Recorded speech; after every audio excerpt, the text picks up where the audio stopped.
क्या देख रही हो? चले जाओ यहां से, नहीं तो उठाकर पटक दूंगा। ये मेरा इलाका है। तुम्हारी हिम्मत कैसे हुई मेरे इलाके में आने की? ये सुनकर गाय बहुत क्रोधित हो गई। क्या तुम्हारा इलाका? एक गधे होकर तुम्हारा इतना हिम्मत। तुम रुको, मैं तुम्हें मजा चखाती हूँ, मूर्ख। बहुत साल पहले की बात है। नीलगिरी जंगल के पास एक गांव था। उस गांव में एक गधा रहता था। गधा बहुत आलसी और घमंडी था। वो अपने मालिक का कोई भी काम नहीं करता था। गधा खाने के समय पर आ जाता और खाना खाने के बाद घूमने चला जाता। उस गांव के पास एक पेड़ पर एक चिड़िया रहती थी। चिड़िया बहुत ही मददगार और बुद्धिमान थी।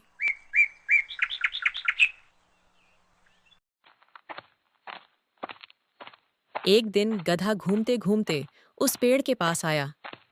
पेड़ के ऊपर उसने चिड़िया को देखा। फिर दोनों में बातचीत होने लगी। बात करते करते दोनों में दोस्ती भी हो गई। चिड़िया गधे को हमेशा समझाती रहती थी कि अपने मालिक की बात सुनो और थोड़ा काम भी करो। सुनो दोस्त, तुम थोड़ा अपने मालिक की बात सुनो, नहीं तो वह तुम्हें एक दिन घर से निकाल देगा। तब तुम कहाँ जाओगे? ऐसे दिन भर इधर उधर मत घूमो। मैं किसी मालिक की बात नहीं सुनूंगा। यदि वह मुझे घर से निकाल देगा तो मैं जंगल में चला जाऊंगा।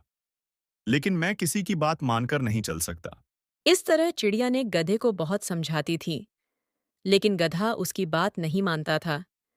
चिड़िया हमेशा गधे की भलाई के बारे में सोचती रहती थी और उसे बचाने की कोशिश करती थी।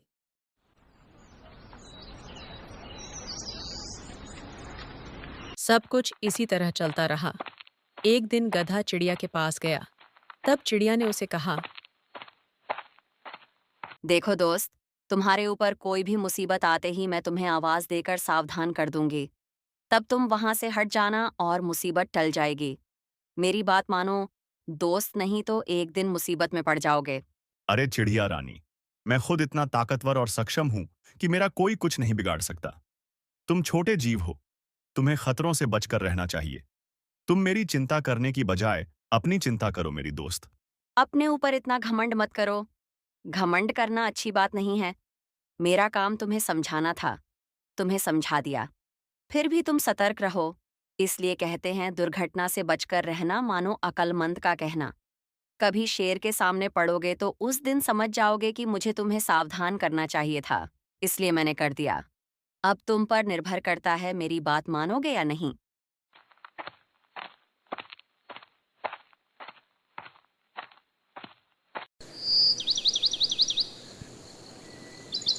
एक दिन गधा एक खेत के पास मिट्टी में लेट रहा था। उसके शरीर पर बहुत मिट्टी लगी हुई थी। इसके बाद वो एक खेत में हरियाली देखकर अंदर चला गया। वहां एक मोटा तगड़ा गाय घास खा रही थी। गाय ने गुस्से में गधे को देखा। गधे को भी गाय को देखकर गुस्सा आ गया। यह देखकर वहां चिड़िया भी वहां पर आ गई। गधे ने बड़ी बड़ी आंख करके गाय को देखा। क्या देख रही हो? चले जाओ यहां से, नहीं तो उठाकर पटक दूंगा। ये मेरा इलाका है। तुम्हारी हिम्मत कैसे हुई मेरे इलाके में आने की? ये सुनकर गाय बहुत क्रोधित हो गई। क्या तुम्हारा इलाका? एक गधे होकर तुम्हारा इतना हिम्मत। तुम रुको, मैं तुम्हें मजा चखाती हूँ, मूर्ख। ये कहकर गाय आक्रमण करने ही जा रही थी। ठीक उस समय चिड़िया रानी बीच में आ गई। बहन, मेरी बात सुनो। इस गड्ढे के शरीर में भयानक खुजली का बीमारी है। यह खुजली मिटाने के लिए मिट्टी में लेटता है। देख लो, इसके शरीर में बहुत सारी मिट्टी लगी हुई है। यदि उसको छुओगी तो वह खुजली आपको भी लग जाएगी। तब मिट्टी में लेटते रह जाओगे, लेकिन खुजली से छुटकारा नहीं पाओगी। आप बुद्धिमान हो, समझ रही हो ना मेरी बात। पास में दूसरा खेत है, इससे भी हरा भरा है। आप वहां जाइए और पेट भरकर खाना खाइए। चिड़िया की बात गाय को समझ आ गई और वो चुपचाप दूसरे खेत में चली गई। और इस तरह गधा मार खाने से बच गया। फिर भी गधे का घमंड कम नहीं हुआ था। देख लिया चिड़िया रानी, गाय मुझसे डर गई। अच्छा हुआ वो मेरे सामने से चली गई, नहीं तो आज उसकी बहुत पिटाई होती। देखो दोस्त, मैंने उसे समझाया और वो मान गई। लड़ाई करना अच्छी बात नहीं है। कभी कभी लेने के देने पड़ जाते हैं। इतना घमंड अच्छी नहीं है।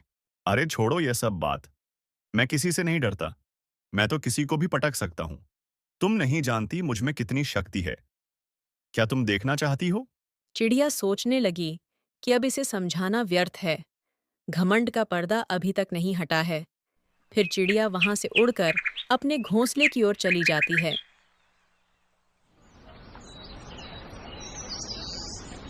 एक दिन गधा घास चर रहा था। उसी समय एक बाघ जंगल से निकलकर गधे की तरफ आ रहा था। वो अपने शिकार की तलाश में था। गधे ने बाघ को नहीं देखा, लेकिन चिड़िया ऊंचे पेड़ पर बैठी थी, इसीलिए उसने बाघ को तुरंत देख लिया।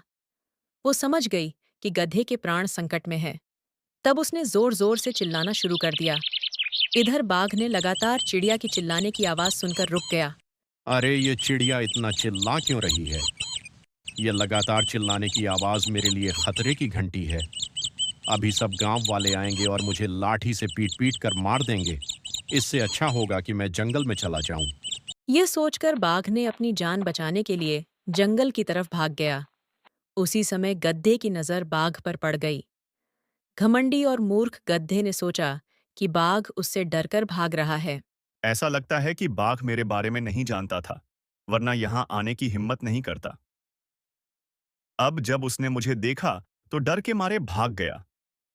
मैं भी उससे और डराता हूं ताकि यह दोबारा यहां आने की हिम्मत ना कर सके।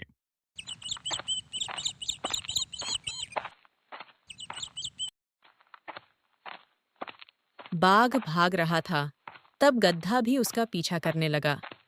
घमंड के कारण मूर्ख गधा बाघ के ठीक पीछे ही दौड़ रहा था। दौड़ते दौड़ते दोनों जंगल में पहुंच गए। बाघ ने मुड़कर देखा कि गधा पीछे आ रहा है, तो उसके मुंह में पानी आ गया। उसे लगा, मैं शिकार की तलाश में गया था, यहाँ खुद शिकार मेरे पास दौड़े चला आ रहा है। ये तो किस्मत की बात है। सोचते ही सोचते बाघ गधे के ऊपर आक्रमण कर दिया। गधे का घमंड चूर चूर हो गया। गधे के मूर्खता और घमंड के कारण बाघ ने उसे मारकर खा लिया।